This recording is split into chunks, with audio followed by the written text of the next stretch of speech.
Сәлем балалар, келіңдер, қызықты оқиға тыңдайық.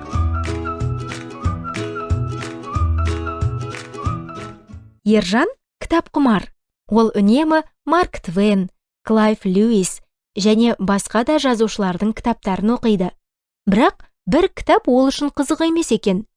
Неге екені белгісіз. Киелі кітап мен үшін емес. Неге солай шештің? Оның ішінде өте көп түсініксіз нәрселер бар. Бұл жаман сылтау. Сен жай ғана жалқаусың. Сенің одан көп нәрсені түсінетініңе мен сенімдімін. Мысалы нені? Мысалы, ұрлама дегенді. Ой, бұл сөздер Ержанға қатты әсер етті. Ол қызарып, кетіп қалды. Балалар, киелі кітап, кітаптардың кітабы дегенді естідіңдер ме? Баспа машинасы ойлап табылған кезде, ең бірінші басылған кітап киелі кітап болды. Киелі кітап 1600-ден астам тілге аударылған. Ең кішкентай киелі кітап Англияда басылған. Оның көлемі сіреңке қорабындай. Әлемдегі ең үлкен киелі кітап ағаштан жасалған. Оның салмағы 10.000 келіден асады. Киелі кітап ең сүйікті кітап. Бірақ оны көп адамдар жек көреді. Киелі кітаптың авторы Құдайдың өзі. Оның сөздерін 40-қа жуық адам жазып алған. Кім киелі кітапты оқып, Құдай сөзіне сенетін болса, ол жаңадан жаратылған адам болады. Әлемдегі ешбір кітап адамды киелі кітап сияқты өзгерте алмайды. Киелі кітапта шамамен 3 миллион әріп бар. Егер сен күніне 4 тараудан оқысаң, бір жылдың ішінде киелі кітапты толығымен оқи аласың. Англияда бір адам киелі кітапты 100 рет оқыған.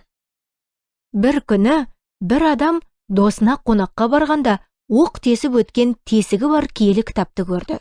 Оған бұл Құдайға тіл тигізу сияқты болып көрінді. Құдайдың сөзімен осылай істеуге болады ма? Ол бұған ашуланды. Оның ашуланғанын түсініп, досы былай деді. Мен бұл оқпен тесілген киелі кітапты өте жақсы көремін. Ол менің өмірімді сақтап қалды.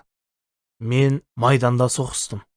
Біз ұзын ордан орға жорғаладық. Кенеттен кеудеме қатты соққы тиді. Кеудем қатты ауырып кетті. Не болды екен? Жау көздеп маған оқ атты. Ал мен әрқашан төс қалтамда кішкентай киелі кітапты алып жүретінмін. Оқ киелі кітапты тесіп өтіп, мені жаралады. Бірақ жарақат ауыр болған жоқ. Егер киелі кітап болмағанда, бұл оқ менің жүрегіме тиетін еді. Осылайша киелі кітап менің өмірімді сақтап қалды. Киелі кітап мені 2 рет құтқарып қалды. Бірінші рет менің күнәларымнан тек Иса құтқара алатынын оқығанда құтқарды. Және екінші рет ол мені оқтан аман алып қалды. Мен күн сайын киелі кітапты оқимын. Ал сендерше, балалар? Егер сендерге киелі кітап керек болса, ол туралы маған жазыңдар. Киелі кітапта былай жазылған: сенің сөздерің қадамдарымды жарқыратады, өмір жолыма шам шырақтай нұрын шашады. Бұл өмірде адаспай, Құдайға жол табу үшін бұл шам сендерге жолды жарқыратады.